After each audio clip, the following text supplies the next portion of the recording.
تجھ کو بدنام نے عرفان ابو طالب کونین میں پھیلا ہے، کونین میں پھیلا ہے، فیضان ابو طالب کونین میں پھیلا ہے،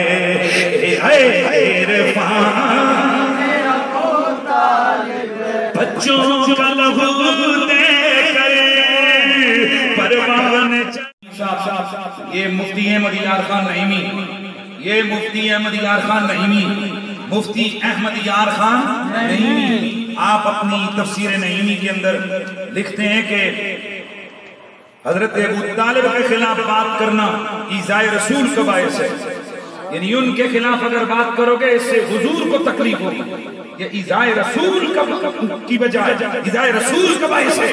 اور آگے فرماتے ہیں یا تو ان کے لیے چنگی بات کرو یا پھر چپ رہو، اگر اچھی بات کرنے کی توفیق نہیں ہے تو پھر ابو طالب کے مسئلے پر اچھا بولو، ہاں بول کے سناؤ نے ملا جی، یا تو اچھی بات کرو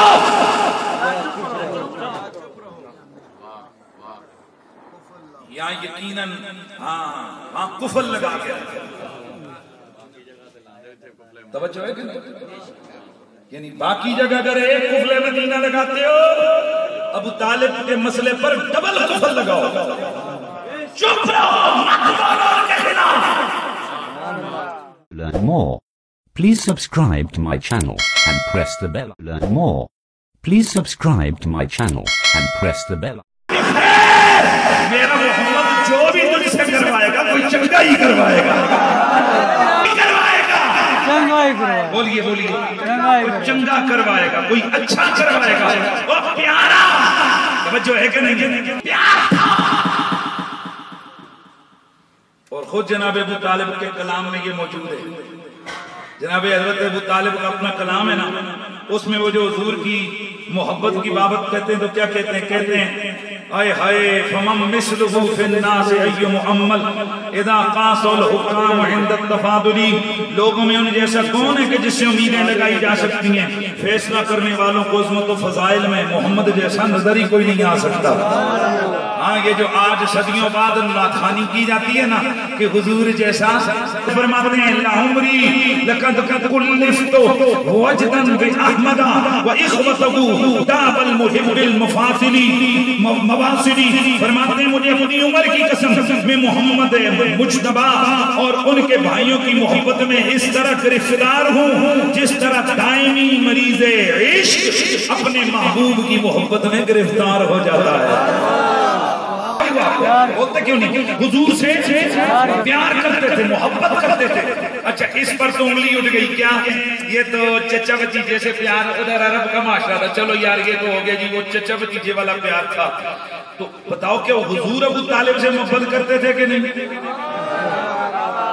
کرتے تھے کہ نہیں؟ تو اس پر کہتے ہیں جی وہ تو کرتے تھے، کیونکہ اگر نہ کرنے والا مسئلہ ہو تو ان کی وہ والی روایت تو خود بخود ختم ہو گئی، انک لا تہدی من احببت، اسی کو کڑیاں جوڑتے ہیں احببتا، اے میرے یار تو اپنی ذاتی پاور سے جس سے محبت کرتا اسے ہدایت نہیں دے سکتا۔ کہتے ہیں یہ ابو طالب کے بارے میں، اچھا 2 منٹ وہ ہے گا نہیں، وہ الگ مسئلہ ہے، لیکن اگر مان لیں کہ یہ ان کے بارے میں ایک بات تو پتہ چلی نا کہ محمد ابو طالب سے پیار تو کرتے ہیں۔ ذرا ملا صاحب سینے پہ آئیے ذرا سورۃ المجادلہ سورۃ المجادلہ کی آخری آیت ذرا پڑھو۔ قوم یؤمنون باللہ والیوم الآخر یوادون من حاد اللہ ورسولہ ولو کانوا آباءہم۔ قوم یؤمنون باللہ والیوم الآخر، جو تیرے غلام صحابہ ایمان لائے اللہ پر اور آخرت کے دن پر، تو ان کو اس حالت میں نہیں پائے گا کہ یوادون من حاد اللہ کہ وہ ان سے پیار کرتے پھریں جو اللہ اور اس کے رسول کے مخالف ہیں. آپ اپنے صحابہ کو ایسا نہیں پائیں گے کہ وہ کافروں سے محبت کر رہے ہوں، اگرچہ ان کے باپ ہوں، اگرچہ ان کے بیٹے ہوں، اگرچہ ان کے قریبی رشتہ دار ہوں، جتنا مرضی پکا رشتہ کیوں نہ ہو، اگر وہ ہیں دین کے دشمن، اگر ہیں وہ دین کے مخالف، تو میرے صحابہ جو ہے نا وہ ان سے پیار نہیں کر سکتے. دھیان ہے سب کا. قرآن کی یہ آیت بتاتی ہے کہ عام تگڑا مومن بھی کافروں سے پیار نہیں کر سکتا. بتا تیرے چچے کے بچوں سے تیری جھگڑا کیا ہے، تو فوراً کہے گا اصل میں میرے چاچے کے پتر تو ہیں پر ہیں وہ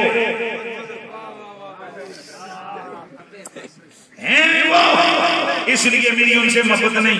تو اس سے پوچھو جب تیرا ایمان اتنا پکا ہے کہ تو کسی بد مذہب سے پیار نہیں کر سکتا تو صحابہ کا ایمان کتنا پکا ہوگا، وہ کسی بد مذہب سے کیسے پیار. وہ تو یقیناً قرآن کہتا ہے انہوں نے کبھی بھی کسی کافر سے محبت، اور جب صحابی کافر سے پیار نہیں کر سکتے تو آمنہ کا لال نبیوں کا تاجدار کافر سے پیار کرتے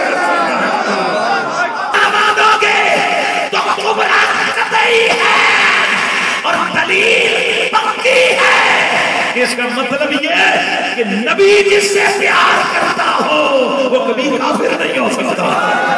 یہ نبوت کا مزاج ہی نہیں ہے کہ نبی کسی کافر سے پیار کرے. حیرت کی بات ہے. اچھا جی چلو او جی دین کہتے ہیں اصل میں حضور اس لیے محبت کا اظہار کرتے تھے تاکہ جناب یہ جو ہے نا کوئی نقصان نہ پہنچے. میں نے کہا چلو جب تک وہ زندہ تھے پھر تو یہ نقصان کا اندیشہ تھا، اور جب وہ فوت ہو گئے پھر نبیوں نے یاد کر کے پورا سال غم کیوں مناتے رہے. اللہ مکے میں میرا نبی یاد کر کر کے ابو طالب کو روتے رہے، مدینے میں یاد کر کر کے. اللہ اکبر. بخاری کو پڑھو نہ ذرا، باقی ہر جگہ بخاری یاد ہے، یہاں بخاری بھول جاتی ہے کہ جب اللہ کے نبی کا معجزہ صحابہ کرام نے دیکھا کہ جناب اتنی بارش برسی حضور کے کہنے پر، دعا کرنے پر کہ ہر طرف جل جھل ہو گیا.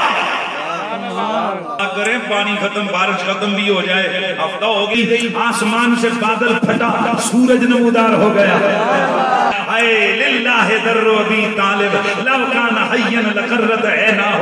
اللہ بھلا کرے ابو طالب کا، اگر آج میرا چچا ہوتا میرا معجزہ دیکھ جس کی آنکھیں ٹھنڈی ہو جاتی.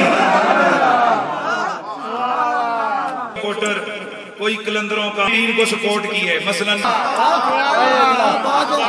بندہ جس سے متفق ہو، جس کا سپورٹر ہو، اللہ تیرے دماغ میں یہ نہیں آیا کہ حضور کئی سالوں کے بعد فرما رہے ہیں آج میرا چاچا ابو طالب زندہ ہوتا میرا معجزہ دیکھ جس کی آنکھیں ٹھنڈی ہو جاتی، وہ خوش ہو جاتا. اور نبی پاک اور کیا کہے، حضور نے تو بتا دیا اگر عقل ہو تو سمجھ جاؤ، اپنا ہے تو خوش ہوگا نا. اس موضوع کے حوالے سے میرے نبی نے فرمایا للہ در ابی طالب، اللہ بنا کرے ابو طالب کا، اگر آج وہ میرا معجزہ دیکھ لیتا اس کی آنکھیں ٹھنڈی ہو جاتی. پھر میرے نبی مکرم نے ارشاد فرمایا کون ہے تم میں ایسا بندہ جو میرے چچا کی لکھی ہوئی نعت سنائے. بخاری کے الفاظ موجود ہیں. حضرت علی المرتضی کرم اللہ تعالی وجہ الکریم آپ کھڑے ہوئے عرض کی یا نبی اللہ آپ کی چچا میرے باپ نے آپ کی کئی نعتیں لکھی، کہیں آپ اس نعت کو تو نہیں سننا چاہتے جس کا شعر ہے وَأَبْيَضُ يُسْتَسْقَى الْغَمَامُ بِوَجْهِهِ سِمَالُ الْيَتَامَى اسْمَةٌ لِلْأَرَامِلِ. میرے آقا نے فرمایا حالی مجھے یہی والی نعت سنا، یہی نعت سنا. حضرت علی کھڑے ہوئے، انہوں نے اپنے بابا کی لکھی ہوئی. Learn more. Please subscribe to my channel and press the bell. Learn more. Please subscribe to my channel and press the bell. محمدی اقاتل عنہ بالقنا والقنابری. حضرت ابو طالب نے میرے نبی کی نعت میں یہ لکھا مدد پہ قائم رہوں گا اور اپنے نیزوں کے ساتھ اور گھوڑوں کے ساتھ محمد کی خدمت کے بعد آپ فرماتے ہیں میرے بابا نے مجھے پکڑ کے جھنجھوڑا اور جھنجھوڑ کے فرمایا محمد محمد کا دامن کبھی چھوڑنا نہیں ہے. یہ جو پیارا محمد ہے نا جو Learn more. Please subscribe to my channel and press the bell. Learn more. Please subscribe to my channel and press the bell.